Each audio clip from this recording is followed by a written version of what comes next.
Добар ден, прво издание на Дневникот на ТВМ телевизија. Согласно финансискиот договор за проектот за подобрување на водната инфраструктура, владата донесе одлука за распределување средства на општините во Република Македонија. Општина Охрид ќе добие 3 милиони денари.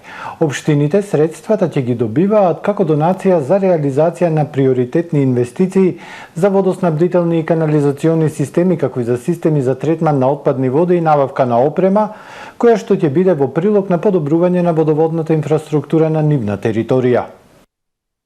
Владата ја разгледа и усвои информацијата за донесување одлука за распределба средства согласно финансискиот договор за проектот за подобрување на водната инфраструктура на општините во Македонија и донесе таква одлука.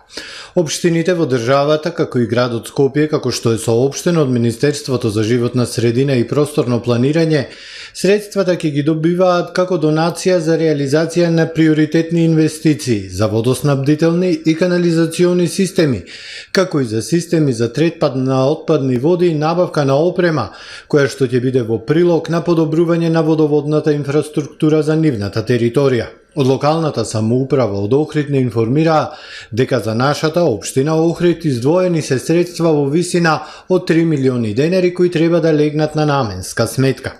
Исто така од ресорното министерство објавија и јавен повик за изразување интерес за консултантски услуги токму за овој проект за подобрување на водената инфраструктура на општините во Северна Македонија и тоа за следните позиции: инженери за водоснабдување, за отпадни води, специјалисти за финансии и исплаќање и специјалисти за јавни набавки. Со изложба на дела од реномираниот охридски сликар Славко Упевче, инспирирани од светинау, на 28 јули започнува научната и уметничка визита 2023. Бројни културно-научни содржини и ова лето ќе понуди научната и уметничка визита 2023, што традиционално се одржува во куќата на Уранија во организација на Македонската академија на науките МАНУ. Научната визита започнува на 28 јули во 20 часот со отварање на изложба на дела од колекцијата на реномираниот охридски сликар Славко Упевче, инспирирани од светинау. Во организација на Истражувачкиот центар за ареална лингвистика Божидар Видоевски при МАНУ на 10, 11 и 12 август ќе се одржи лингвистичка работилница насловена «Диалектна обработка на македонскиот јазик». Оделението за лингвистика и литературна наука при МАНУ на 25 и 26 август организира конференција за кинескиот јазик, литература и култура. Поетската средба, насловена «Разговор со академик Павле Горановиќ», е предвидена на 27 август. Во рамки на програмата на визитата ќе биде промовирано и издание посветено на научно-истражувачката работа на академик Алајдин Абази по повод 80 години од неговото раѓање. Научната и уметничка визита завршува со Охридската школа на природно право, што ќе се одржи од 29 август до 2 септември. Во рамки на програмата на фестивалот Охридско лето утре вечер во 19 часот во предворието на црквата Света Софија ќе биде промовирана книгата «Боите на мојата музика» на авторите Снежана Анастасова Чадиковска и Марко Коловски.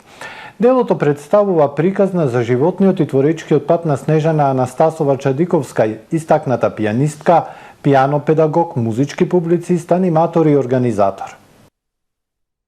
Записот е голема сила. Тој не дозволува нештата да бидат попатно оставени и заборавени, ќе рече во една прилика нашата истакната пијанистка, пијано педагог, музички публицист, аниматор и организатор Снежана Анастасова Чадиковска. Еден таков запис, но овој пат многу пообемен и посодржаен, создаден во соработка со музикологот Марко Коловски. Во рамките на програмата на годинешното 63-то издание на фестивалот Охридско лето ќе доживее својата промоција. Книгата «Боите на мојата музика» е приказна за животниот и творечкиот пат на Чадиковска. Таа е збир на 3 делови од нејзиниот животен пат, сите 3 подеднакво важни, подеднакво драги. Јас сакав да направам не толку моја автобиографија, колку биографија на времето и институциите со кои соработував и во кои живеев. Јас не би знаела да издвоам кој дел најмногу ми се допаѓа. Марко Коловски е неверојатно многу темелен и многу инспиративен соработник и мислам дека тој есеистички приказ од 40 на страници кој го даде за мене навистина големо богатство, се надевам и на читателите ќе им се допадне. Снежана Анастасова Чадиковска ни своите спомени за контекстот во кој раснел и разраснувал незиниот огромен опус и музикологот Марко Коловски со поглед од страна како обид на навидум невозможното стручно да се обсервира непрегледното, создаваат уникатно дело примамливо за секој читател. Колоритна, раскошна, блескава, всушност како и боите на сликата хипостази на животот од ликовниот уметник Вењамин Хаджинаумов, која ја краси и корицата на ова дело.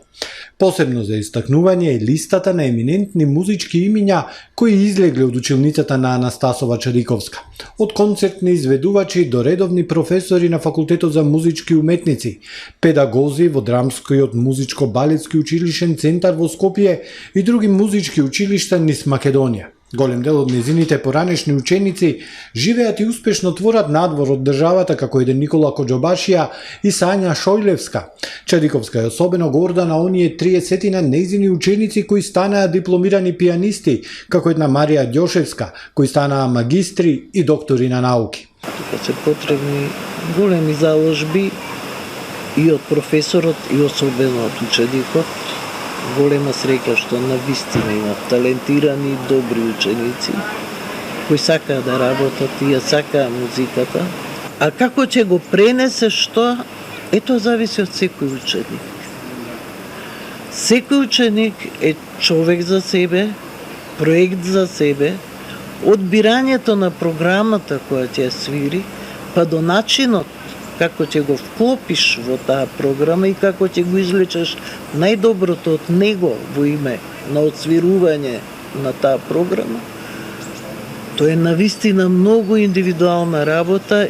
Овој настан ќе ја поттикне љубобитноста да дзирнете меѓу колоритот на кориците и да откриете за контекстот за извориштата за современиците, зашто уште не за Снежана Анастасова Чадиковска. Тоа ќе биде вечер исполнета со боите на незината музика. Промоцијата на книгата е утре вечер во предворието на црквата Света Софија во 19 часот. Промотори на настанот се и Линденка Петрушевска, филмолог, филмски критичар, историчар на филмот, есеист и Александар Трајковски, музички теоретичар, истражувач, педагог и публицист. Модератор на промоцијата е Милчо Јовановски, директор на националната установа Библиотека Григор Перличев од Охрид, новинар и публицист, а водител ќе биде Наташа Поповска-Карче, сликар, уметник и стоматолог. Двата нуркачки клубови од Струга, Норкач и Скаут, на 29 јули организираат подводно чистење на Охридското езеро кај Радожда. Чистење на брегот во вода и надвор на Охридското езеро во должина на селото Радожда на 29 јули со почеток во 10 часот организирано од двата нуркачки клубови од Струга, Норкач и Скаут.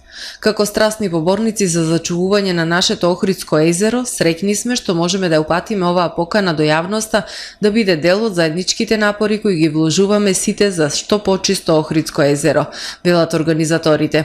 Во вода ќе влезат искусни нуркачи придружувани од кајчиња на кои ќе се собере целото ѓубре кое ќе се извади од езерото. За подводно чистење може да се пријават сите нуркачи кои поседуваат лиценца за нуркање.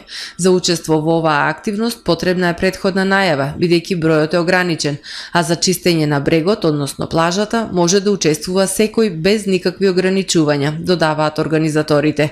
Акцијата е поддржана и од јавното предпријатие Комунално Струга, кое со своји возила ќе го собере собраниот смет и ќе го однесе до крајната дестинација за одлагање. Учениците од основните и средните училишта ги очекува нова учебна година во која ќе имаат и пролетен распуст од 29 април до 5 мај. За сметка на тоа, учебната година ќе трае до 17 јуни. Во учебната 2023-2024 основците и средношколците ќе имаат и пролетен распуст. Владата ја разгледа информацијата од Министерството за образование и наука со предлозите за календарот за организација на учебната 2023-2024 година во основните училишта и јавните средни училишта и донесе одлука во оваа учебна година учениците од основното и средното образование да имаат и пролетен распуст. Согласно одлуката, почетокот на учебната година останува непроменет 1 септември. Првото полугодие ќе заврши на 29 декември 2023, а од 30 декември 2023 учениците ќе користат зимски одмор, при што почетокот на второто полугодие е предвиден за 22 јануари 2024 година.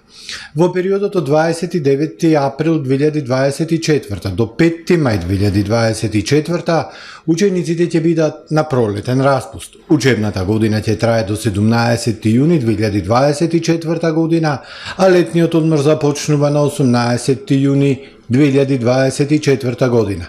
Ќе заврши на 31 август 2024 година. Тешка сообраќајна несреќа кај Лесковец, повредени 3 лица. 67 годишна жена од Ресен се удави во Охридското езеро во близина на плажа во Струга. Следува билтенот на СВР Охрид.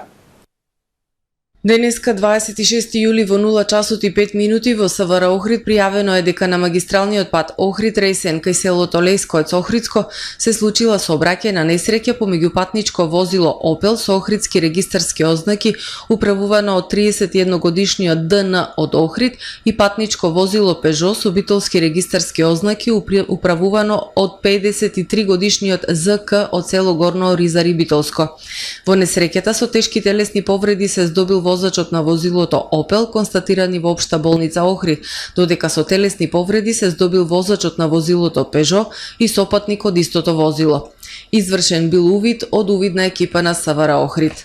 На 25 јули во 15 часот и 25 минути во ОВР Струга пријавено е дека во водите на Охридското езеро во близина на плажа во Струга била пронајдена удавена 67 годишната ФС од Ресен. Лекар од итната медицинска помош од Струга констатирал смрт без видливи траги на насилство. По наредба на јавен обвинител врз телото на починатата ќе биде извршена обдукција. На 26 јули околу 3 часот во полициската станица Струга било пријавено дека на улицата Боро Хаџиевски путе во Струга настанал пожар во сендвичара собственост на БИ од Лабуништа. Од пожарот биле зафатени уште 7 деловни објекти. Повредени лица нема, а пожарот бил изгаснат од екипа на територијалната противпожарна единица Струга. На 24 јули во 2 часот и 10 минути во куќа во Охридското село Вапила, собственост на ДА и БД од Охрид, настанал пожар. Повредени лица нема, а интервенирала територијалната противпожарна единица од Охрид. На 24.7 во 18 часот и 10 минути во населбата Лагадин во Охрид приведен е 36 годишниот ДМ од Скопје. Тој се однесувал агресивно кон полициски службеници кои преземале службени дејствија. По документирање на случајот ќе биде поднесен соодветен поднесок, информира портпаролот на СВР Охрид Стефан Димовски. Во продолжение следуваат вестите од светот. Руската делегација предводена од министерот за одбрана Сергеј Шојгу пристигна во Северна Кореја, соопшти Руското министерство за одбрана. Делегацијата ќе учествува на церемониите посветени на 70 годишнината од крајот на Кореанската војна, посета која ќе помогне во зајакнувањето на односите меѓу Русија и Северна Кореја и ќе представува пресвртница во развојот на соработката меѓу двете земји, соопшти Руското министерство за одбрана. Претходно севернокорејските државни медиуми објавија дека на церемонијата ќе присуствува и висока кинеска делегација. Делегацијата од Пекинг ја предводи Ли Хонг Џонг, член на Политбирото на Комунистичката партија на Кина. Овие посети се, колку што е познато, први посети на странски делегации на Северна Кореја од почетокот на пандемијата на коронавирусот. Едно лице загина, неколку други се повредени во пожар што избувна на товарен брод северно од холандските западно-фризиски острови, соопшти холандската крајбрежна стража. Спасувањето на 23 членови на екипажот е во тек. Неколку од нив скокнале во водата, но биле пронајдени од крајбрежната стража. Товарниот брод превезувал 3000 автомобили од Германија до Египет. Жена од Оклахома Сад си ги убила 3 деца и себе си по неуспешните преговори со полицијата, соопштија државните органи за спроведување на законот. Полицијата дошла до мрачното откритие како влегла во домот на 39 годишната Бренда Мекаслин од Вердигис и ги нашла неа и незините деца од 10 месеци, 6 години и 11 години мртви, се вели во соопштенијето од Државното биро за Оклахома. Полицијата во Вердигис првпат дознала за инцидентот кога полицаец во областа забележал огномен пред една куќа. Полицијата отишла да види што се случило и нашол жена вооружена и забарикадирана во својата куќа. Началникот на полицијата на Вердигрис Джек Шекелфорд за Tulsa World изјави дека друга жена заедно со своите деца дошла во посета на Мекасли. Таа потоа ги вперила пиштолот кон жената, ги зела и неа и децата и ги однела со себе во гаражата. Повеќе од 50 пилот китови угинаа неколку часа од како беа исфрлени на брег во западна Австралија, соопштија денес официјални лица. 100 пилот китови се насукаа на плажата на 400 километри југоисточно од Перт. Државната служба за паркови и диви животни соопшти дека работи со волонтери за да ги спаси 46 преживеани китови. Надлежните соопштија дека има доволно доброволци, апелирајќи до јавноста да не доаѓа на плажата. Се предупредува на низа опасности, вклучително присуство на големи, вознемирени и потенцијално болни китови, но и на ајкули.